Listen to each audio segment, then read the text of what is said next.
How does this work? How does this work? How do we do this show? I have forgotten everything. For the listeners, it's been like, I don't know, 5 minutes, but for us, it's been months. Five I weeks missed at you, Dave. least. Yeah, yeah, me too. I missed you. Fantastic to see you again. Thank you. You too. It's been a while. I'm hoping I get myself into gear properly with the edits and stuff, which shouldn't be take me too long when I get into it. But we've got a few episodes in backlog, and so I'm hoping by the time people are actually listening or watching this show, what you will have noticed is that we've caught up, and hopefully you've listened to the other episodes as well. But here we are, hopefully a lot more real time almost. Right. So yeah, good to be back. Good to be back. This is the first episode, I think, that I'm recording in Hamburg. So, greetings from the north. Yes, you have So moved there might up be some north, echo in the mate. room because there's not enough stuff here yet. Especially all my pictures are not on the walls. I didn't put the foam stuff on the wall again because that kind of destroyed the wall in the old apartment when I Yep. tried to get it off. So yeah, apologies for any echo. It's Well, gonna get better in a while. But it's still yeah, this sounding is my good to new me, office. Daniel. It's very nice. I Yep. have a standing desk now, so I can actually walk around, which is going Yes. to annoy YouTube listeners to know, and I'm sure, but I don't know. I kind of gotta move a little bit. Yep. So That's I've fair. decided to like I'm gonna. I bought this desk because I was I was like taking apart the old desk that I kind of built myself, and then I was like, ugh, I dread putting this back together. It's wobbly and kind of like the wood is not very like comfortable to move your hand on top. And I'm like, Yeah. or I could just buy it. Like how much? Like it's a standing or it's a desk. How much Yep. would it cost? $10. So Yep. I have a flexispot desk, which I didn't really care for the moving up and down part, but like they basically cost the same as a regular desk. And it's nice. They sent me the wrong tabletop. I Oh, I paid for bamboo, which was the cheapest one, and they instead sent me a way more expensive one. nice. What is it called? What's the maple? Yeah, Oh, cool. I got maple, Really which is cool. very pretty. Yeah. And so I've decided now, whenever I have a meeting of some sorts, which this kind of is, this is our stand up now. Mm-hmm. I'm gonna Yep. stand up, but when I'm actually working in concentration mode, then I'm gonna just move it to sitting because Nice. I had a standing desk ages ago, and I try to do it all the time, and it just like doesn't work for me. Yeah. But like the meeting thing kind of does. It's nice. Well, that's cool. That's cool. Yeah, I've got a standing desk and I'm supposed to move through different modes during the day. And then, of Hmm. course, the hyperfocus kicks in and I just forget. So maybe I'll do that. I'll pick a meeting today that's like, yeah, that's my standing meeting and try and get a If you bit just gotta more use release out of your it. inhibitions, feel the rain on your skin because no one else is gonna feel it for you. I was hoping you were going to sing, but Yeah, no, but this is nice. This is nice. This is in fact waiting for a review, a show about the majestic indie developer lifestyle. Join your scintillating hosts to hear about a tiny slice of their thrilling lives. I'm Daniel, enrichment time haver, and I'm here with Dave, the newest employee on the severed floor. Join us while waiting for review. that's the question. If you got my innie or my outie today, we do not know. Oh, they say Audi. They always say Yeah, Audi with this American accent. It sounds like the car the brand. car. Yeah, yeah, yeah. Your Audi likes to go on walks in the countryside. I'm like, I drive a Vida. Yep. uh, I've not caught up with the second season of that, so I really must. Yeah, same. Yeah. I'm like halfway through the second season, and now Alex has started watching it. So we're starting at season one, episode one again, Yes. Yeah. which Knowing is where cool it's going to actually. go. No, I have been watching The Last of Us because that's on season two now, and I really Yeah, enjoy that. I've noticed that it's out, and I haven't watched it because Hmm. I've been on the road for ages now. It's not renovating because it's not. I'm novating. I'm ovating the office and the apartment. I've done similar in my time in the last few weeks. Actually, this office has been not quite gutted out and rebooted, but certainly rejigged to be much more useful. And that was a process because honestly, Daniel, I had so much junk in here and so much disorganization. And it's a small room, but what I've done now is I've organized everything well. I've got rid of anything that doesn't need to be in here and suddenly gained a load more space back. It's funny that. Yeah, I And can imagine. I've sorted things in a way where I've actually got these little tubs well, little boxes that I've put all my many cables because as many nerds, I had a, you know, box or drawer full of random cables. So I brought order to the chaos. I've used a label maker, and it's yeah, Best invention. lo- I love it, and it's already paying back. Like one of my kids wanted a specific wanted a USB cable that was long, so he could use it with a game controller on his PC. And he's like, "Oh, Dad, do you have this cable?" And I was like, "Do I?" Because I'd already sorted all of this, and yeah, it's nice. I've actually got space in here to play with music. So I've been playing with a drum machine and a synthesizer recently. And I also have a little desk set up underneath the TV where I can play with my many bits of video equipment and my apps. So this Love room that. is now much more functional. And It's the loft. It's the artist's room. It's the yeah, a little bit. atelier. A little bit. So yeah, I'll link the video that I posted to Instagram in the show notes because that kind of shows what I've got going on for the video gear. Hmm. But yeah, so refreshed, renewed after a bit of time out, uh, Renovated.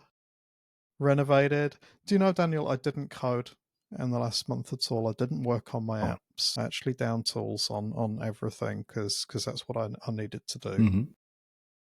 And that has actually been probably the best thing I could have done because it's put a bit of space between some of the thoughts and actually kind of gridlock that I was starting to feel with where to take things and what I wanted to do.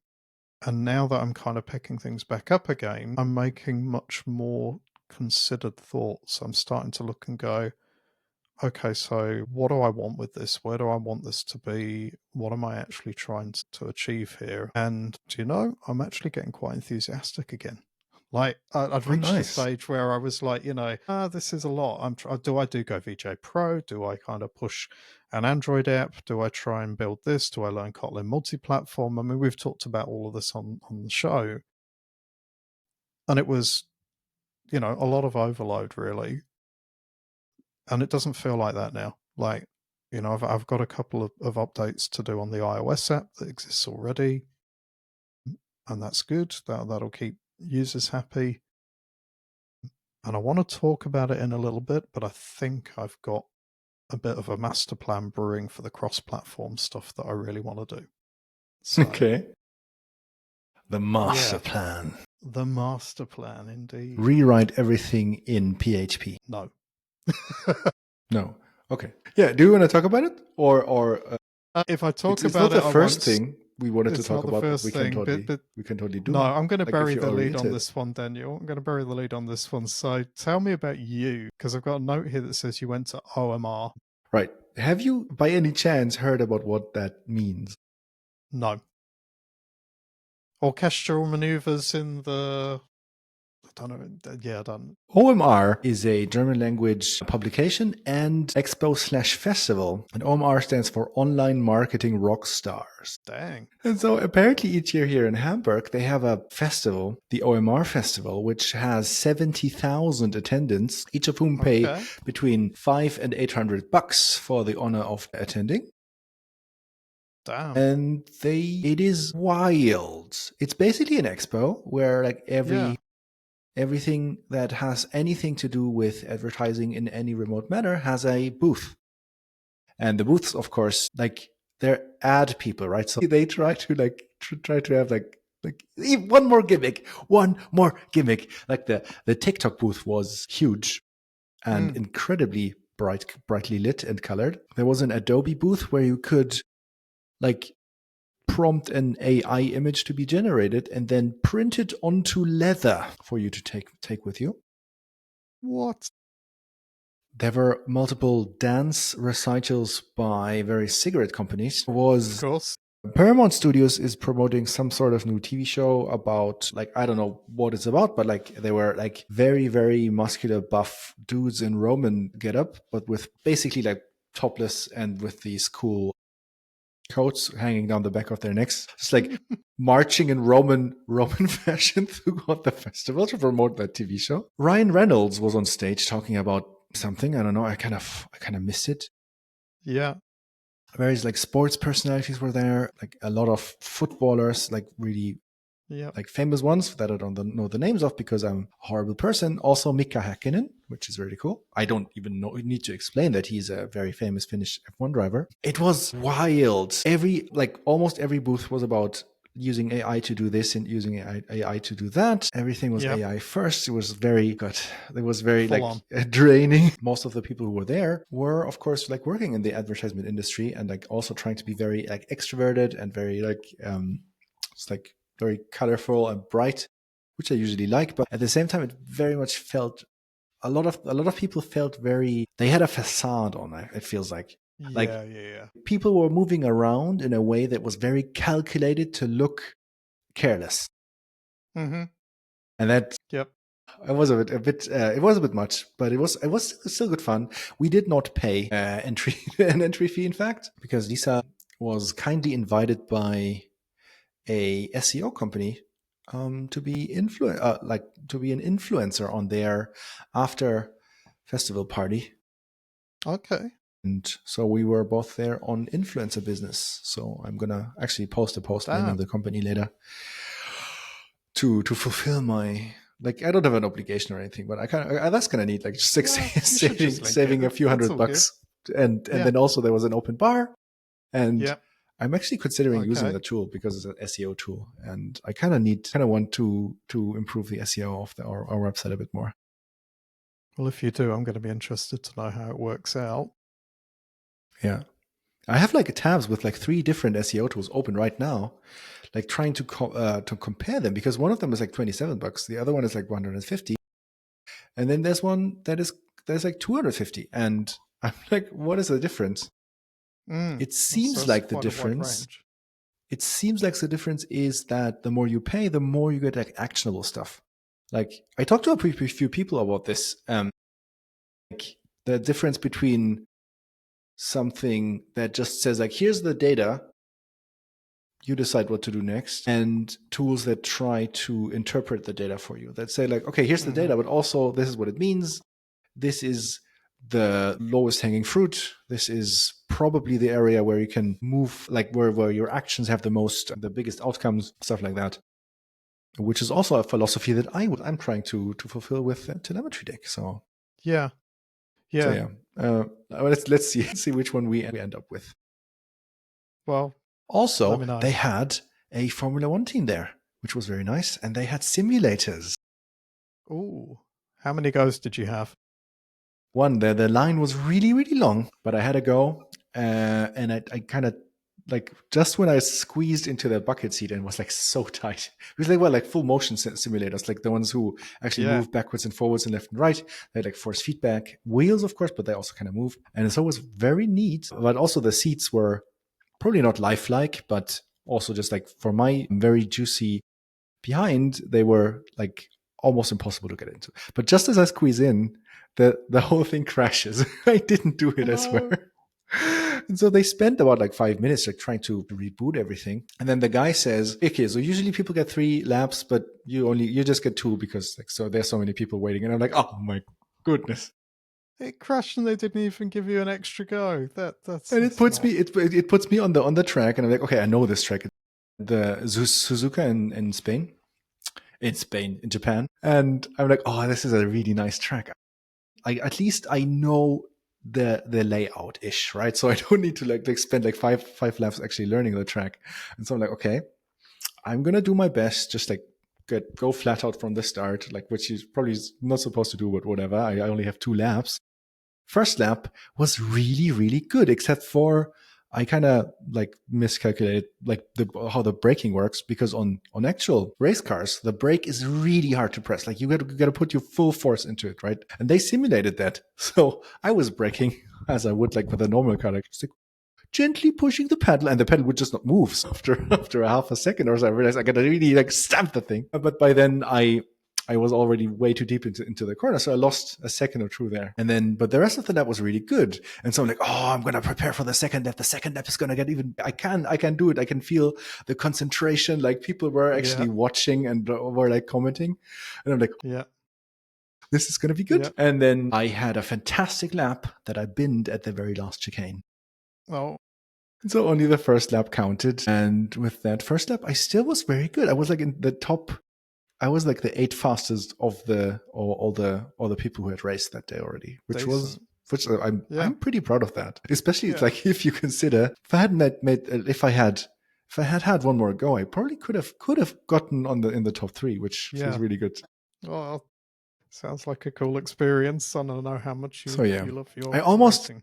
didn't get in line, but then like a tiny voice in my head said, "Come on, you're here to have fun." So yeah, I You listened did. to the tiny voice and I had fun. Nice. It sounds like quite quite the experience going to Omar, and I hope as well. Like obviously, this is you getting out there in the world for telemetry deck too. So did it have much? You know, sort of. Did you make any leads? Did it kind of bring stuff back, or was it more just a case of good to get out there and be spreading the brand and actually getting involved? Or More of the latter, I want to say. So like that is the thing. Like I've been to a few conferences and expos in the last months, and in the hope that, oh yeah, let's generate some leads, let's get the word out. And it turns out like usually you leave with like just a stack of cards or Mhm. LinkedIn invites or whatever, but then they almost go nowhere. Yeah. So so recently, I had Lisa and I had our strategy summit 2025, and what we decided is, yeah, we're not gonna pin our hopes to conferences and expos anymore, at least for the short term. Like most of these, like we got the tickets for free here, but like most of these, like you pay hundreds of euros for entry fee, which of course, then you got to get there, you got to sleep somewhere. So, and you spend a lot of time. And so it doesn't work right now. So we've decided we're not going to book any more conferences, but we're going to go to the ones that we already booked. So that means like we're not like throwing away the tickets that we already bought. But then for this thing, we considered buying tickets, but we hadn't bought any tickets yet. But Lisa had booked her train to Hamburg in the week. So last week we were like, I was like, Lisa, either you canceling your train ticket, or you can just like come to Hamburg. We're not going to the conference, but we can stand in front of the conference and like make fun of the people there. Mm. Or we can just have like do some touristy stuff. Like there's a lot of sites to see in Hamburg, and I have seen about 1% of them. So I could use a sightseeing buddy. And so she does actually come here, but then like finds this offer by this company like to like come to our open bar and then also get into the festival for free. So we actually went there, but no pressure. Well, and in Nice. 2 weeks there's another conference, Gitex in Berlin, that we already booked. So that also needs to happen. Yeah. But after that, I think we don't have anything. Oh yeah, no, there's a developer conference that I'm going to, but like no more like business expos and stuff like that. Instead, I'm gonna try and concentrate my considerable attention on getting just like improving like the social media stuff like that, and just like trying to improve the websites, because if people actually like even like big customers, like the really big ones, like they work mostly when they come to us, but and they do come to us because we are actually very compelling. The thing is just they need to know about us. So if I can just spread the word by just being present on social media, by having a good website that is very searchable and also like I guess indexable by the AI overlords, then I think that's a good strategy. Other thing is I I did do too. actually meet a few cool people. No, I did actually meet a few people who were less into, oh yeah, let's scrape all the data and dump it into an AI, and more about like, hey, let's try to be conscious of what data we're collecting and stuff like that. So we're like, there was, I found an AI first email service, and I'm actually considering switching to them. If I do, I'm gonna tell you how it is, as in like email delivery service. Okay. Yeah. And I'm not super happy with the one we're using right now, so I might have to switch. Definitely want to hear about that because I'm not attached to the one I'm using, so because that I use for my Yeah, mailing list. yeah. I Yeah. talked to someone who has to the owner of a company who makes a thing where you upload all your marketing materials in a raw state, and then you can kind of use API calls to customize it for individual things. Okay. I don't really know what it means yet, but it sounds kind of neat. Yeah. Yeah, because you And could so I actually gotta, use that for bespoking landing pages or you know, um, trying to figure the right word, different funnel routes that people might go through when looking things yeah, up, that, right? or just like, like share pics and stuff like that. Like you have your background and your logo, but you want a different message for the Yeah. share pic that says like, Yeah. I don't know. And so actually, like they are looking at telemetry deck as an analytics provider, and I'm looking at them as like, oh yeah, maybe we can put our marketing stuff there and have it a Yeah. bit more organized, because it's just like in a folder in the cloud just right now. That And sounds like yeah, stuff like that. I also met people from another privacy first analytics service, eTracker. They mostly do okay. web analytics. I was like, I'm not considering you my enemies. You're kind of cool people. No. But they were kind of reluctant to talk to me, so I kind of left them alone after saying hi. Well, that's a shame. But Yeah. But I mean, they're here to generate new customers. Like they don't gain yeah, and anything I was gonna say it's by not talking to really me. a great use of time, I guess, from that Right. perspective. But Yeah. no, I mean it's good to see other folks in the space because it's actually validating for the privacy first sort of space that you're in. Totally. So um, I never think there's I do have competition with my apps in the app store, but it's like it doesn't matter. People like to use different tools or try different things out. What really matters is that there's enough people looking at that sort of thing to be Right. interested in anybody's app. Exactly. Exactly. So That's what everyone tells me that has their app Sherlocked by Apple as well. Like hmm, they usually don't hate it as much because it's actually, oh yeah, it just like shines the spotlight. So people think about like, yeah, okay, this is a thing. How can it do the thing even better? And then they find the bespoke solution. that's it. That's it. Because, as you were saying before with the SEO options, right? You've got small, medium, large, like $27 all the way through to hundreds. That's a big range, and people are going to pick based on very different requirements at different ends of that range. That's to me, that's what I think we should be thinking about with these things is actually being part of a market and where you're in that market, because otherwise, you've got an app and you've got a few users, and that's kind of it, you know. Um, but Daniel, I'm gonna unbury the lead. I think I want to talk to you about Please show some me of your my lead. stuff. Okay, so I've had a lot of time to sort of reflect in the last month, and I've actually been working with a life coach, which I would never have thought of doing Nice. up until recently. And part of what we've been doing is exploring sort of personal values and what is important to you. And it's led me down a route where I've been reflecting a little bit on what I've been doing with my VJ app, my interactions with the visuals community, the stuff that actually got me there in the first place, right? And for me, that goes all the way back through to roots in early 2000s when I was doing shows and performing, and it was the scene that was at that time. So there's a bit of nostalgia wrapped into all of it for me too. But the point is, said this before, but one of the values that I have for GoVJ and what I do with my apps is I like to make these things accessible for everybody, right? So I can put that app in front of, a child, pensioner, like whoever, and they should be able to play with video art, mixed video within a few minutes, right? It shouldn't be a big complicated thing for them. And almost anybody can use the app. Takes a bit of doing to sort of just understand what is actually in front of you, but it's not some Byzantine route with lots and lots of inner knowledge that you have to do. You just load videos and press the buttons. So And that's how you pronounce that word. That's how I pronounce that word. I could be getting it wrong. I mainly only see it written. It's the thing, like that's the kind of word that you only ever see written. And I was always wondering.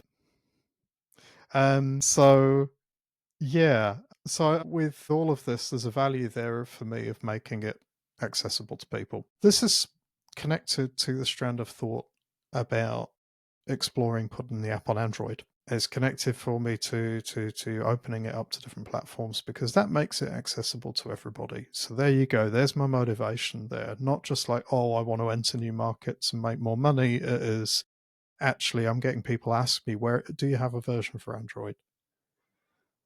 The other linchpin in all of this is, as I've had time to reflect, and that nostalgia I mentioned before, I really want to have a stab at recreating some of the hardware that got me into all of this, or my own versions of, and that was really cool back then. Companies were playing with ideas around little boxes that were video synthesizers. You could load images inside of them and then they would do things to the beat and you could manipulate it all in real time. There were these boxes with knobs and dials and, for me, it was the thing that pulled me into a lot of this. Like, that's cool. I can connect these all up with a mixer and have lots of fun.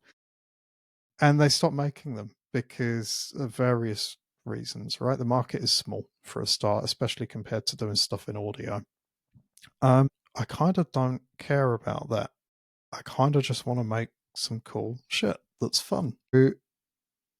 The route for that for me is probably to make things that are based around things like the Raspberry Pi and play with small boards. It doesn't necessarily mean I'm going to go all the way hard out into building hardware that's got sliders and knobs and things. There's probably other routes I can take with that.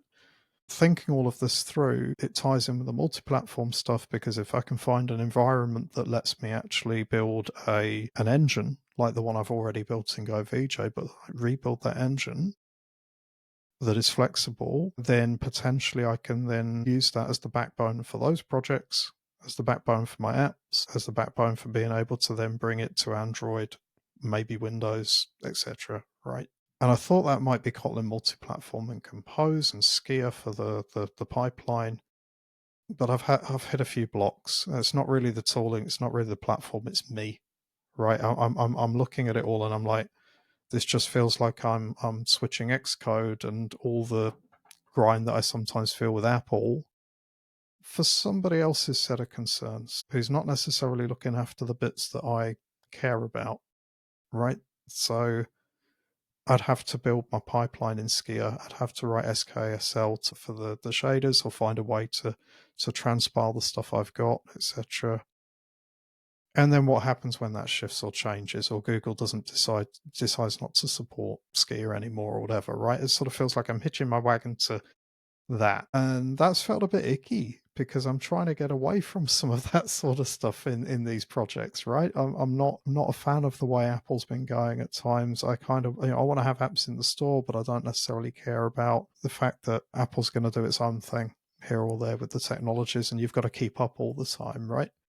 I do want to be aware of it and I do want to be immersed in what the community's doing. But when I'm building these projects, I just want to play. So all of this to say, I've been trying to find a new home for where I build these things.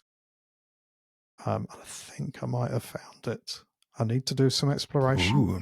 And I may be wrong and this may be a bad idea, but I'm going to try a few things out for size and we see. Do you know what it is? Do you have any ideas? I think I hinted to you in our conversation. I think you wrote me a message about C. Yeah, I did. So, I started interrogating stuff with ChatGPT and searching and kind of having a bit of a like, what could work? And then I kept thinking, well, way back when it would have just been C++, right, to do stuff like this, or C or whatever, right? 20 years ago, I was futzing around with a load of these sort of things. All right, what's out there? Long, long, long story, as we're already long so far. Drum roll. I've been looking at Qt, or Qt, as it gets pronounced. Have you come across it? I have, yeah. But Okay, I know so it mostly as a UI framework for Linux apps. yeah, yeah, so did I. And, I knew there was some controversy with it a few years ago where it was closed source, then open source, then another company took it over, and some people were not happy with it. And that seems to have settled. That's like years ago. Yeah, I know it as the backbone of the UI for KDE, a Linux environment. I'm pretty sure that's mainly built in. I need to call it Qt. That's what they call it. It is very cute. It is. Yeah, I had a look. It has a setup that would let me do an awful lot of what I've just described to you. So you can build UI and applications that are written in C++ underneath, and actually have iOS versions, Android versions, etc. It'll even support the Raspberry Pi stuff that I'm thinking about. Okay, good starting point. What else? The shader complexity that I talked about before with the other route I was looking at. It's got its own transpiler built in, a layer that if I write things in GLSL, it should, in theory, compile them out to Metal when they're on iOS, or Vulkan on Android. So there's a route there. Uh, and that's cool. That means I can write these things once and not have to keep rewriting them for every platform. So, yeah, I've been putting some thought into it. There's some routes there. It will mean coding in C++ and working probably with Qt's QML that it has for UI. But the fact that it actually seems pretty stable, it's not trying to fight a battle of anything in terms of sort of Kotlin. One of the big deals there is that there's Kotlin native versus the Kotlin that is actually backed by Java, and a lot what the multi-platform tooling achieves is it's bridging and filling in a lot of the functionality there on the native side, as well as making sure it hooks nicely into what's there on iOS, etc. I have a luxury in all this. We have a show where we're often talking about making apps in the iOS ecosystem, etc. But the luxury I have is that I don't actually care about it looking and feeling native anymore, because a lot of what I build is a control interface with some menus, etc. Right? My users don't really give a stuff if it's following the latest and greatest thing that Apple's pushing. Can you access performance though? Like I don't like if it's too Yeah. cross-platformy, is it still like Yes. fluid? Yes, that's the thing, right? Because it's still building against the CLang support that Apple has. So the tooling requires you to have Xcode installed still if you're provisioning for iOS, and you end up with, I think, I've not checked yet, but I think you end up essentially with a static binary and then some wrapper code to bring it into an iOS app. But then it's also got an awful lot to make it performant in terms of working with the GPU and that side of things, which again is what I care about. That's important for me. So, yeah, I'm not sure I'm ready to start coding in C++ again. It's a bit of a leap, but I am exploring the tooling, and I'm currently going through their training courses and seeing whether it's somewhere that I'll feel comfortable in or not. All right. I have a question though. Mm-hmm. And it might, I don't know, like I'm asking it in a friendly way, not in a inflammatory way. Go for it. But what I'm kind of hearing is, oh yes, I want my VJ filters. I want them to Mm-hmm. live forever. I want them to be independent of any large Yep, software yep, yep, company, and I yep. want to build everything myself. Do you accept the fact that then if you start now, you're going to be finished in 10 years? And I then know, by I in do. 10 years, you could have like rewritten the thing on for Android and iOS and I don't know, Unity engine? Yeah, I accept the fact it's got a long run on it. And it actually runs in parallel. It has to run in parallel with the existing app, because I'm not going to take the existing app backwards to a prototype for people. So yes, I do, and I accept that I'm going to be hopping between the Xcode code base and whatever else I'm building on the side. But really, at the moment, I'm at can this work? Does it feel fun? That If it is, I feels, think, yeah, the most important part. Like, it needs to be feel yeah, fun for you yeah. because this is not your Um, job. This is your that's it. side gig This at is my most. side hustle, side gig. And actually, again, taking a step back, um, I've got a job that I enjoy quite a bit, my day job, and that is keeping the lights on. That is running my life. And then what I do in this space, really for me, is about connecting with an art form that I enjoy. So with that in mind, if it's fun, that'll pull me along. If it's not fun, I'll go and do something else. I have to. I can't just keep sort of grinding at stuff. So Because you enjoy the VJing on the filters and the visual expression of the art. I do. And I enjoy the challenge of making something that works in terms of, because actually, you've got to consider a lot of stuff for latency, real time, etc., etc. Like, there's a knack to making something that can actually do this on mobile hardware or constrained hardware, even like the Raspberry Pi. Um, and even on desktop builds that can run on beefy graphics cards and the rest of it, you still need to consider these things because actually it's Right, really of easy to course. stuff it up. So I enjoy that bit. I enjoy that part of the challenge of the space, if you like. So yeah, I think this is me sort of accepting that's the bit I really want to play in. That's where I got started with iOS development, like is approaching this challenge. And at least for a while, I just want to lean very heavily into that with these projects. So it may be cute. It may not be. There's a few other routes, but at the moment, that's the one I'm exploring, because I just wasn't having fun in Android Studio in the way that I hoped I would. So, But I mean, then it's really good that you kind of changed course, right? yeah, yeah, like I said, And I'm not prepared to grind at it. I think like it should not be the main reason, but a tiny reason for choosing Qt framework is also the name. Dude, their website's black and green, and they're my favorite colors. And I was just like, Oh, that's nice. It's like somebody's thought about me. Yeah, their but the website is other black and thing, green. the, Let the me other open thing, the Daniel, website. is honestly, I'm hopeful that the way it is actually a little better stewarded at the moment than some of the Mm-hmm. experiences we're getting in other platforms, Mm-hmm.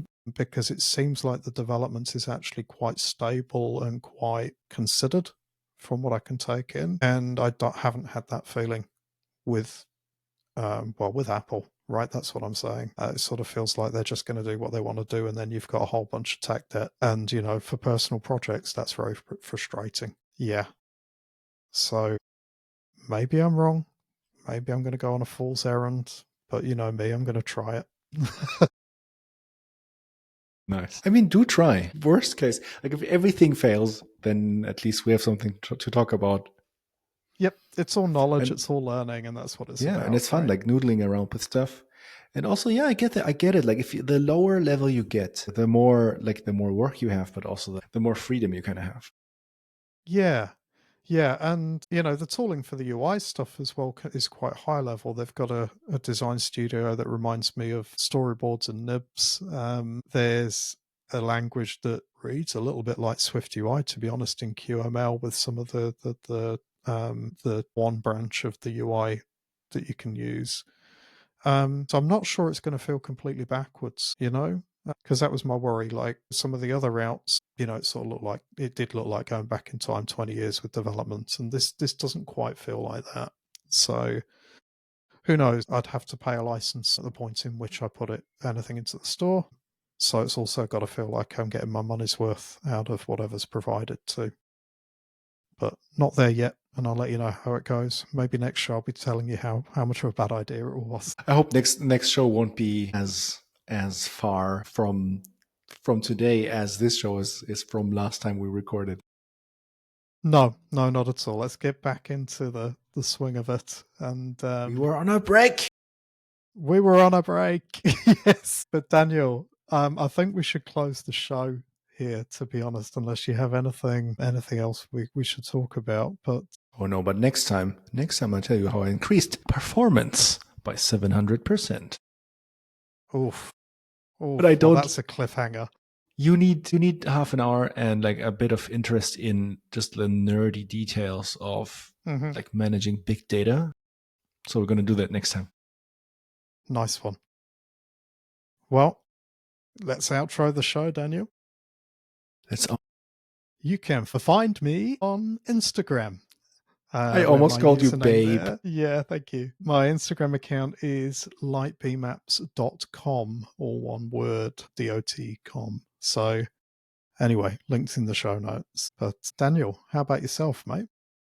Please point your hyperspace travel device to daniel@social.telemetrydeck.com in the Fediverse or telemetrydeck.com on the HTTPS. Nice. Fantastic. Dave, have a great day. I'm going to I will have do a indeed. great evening now.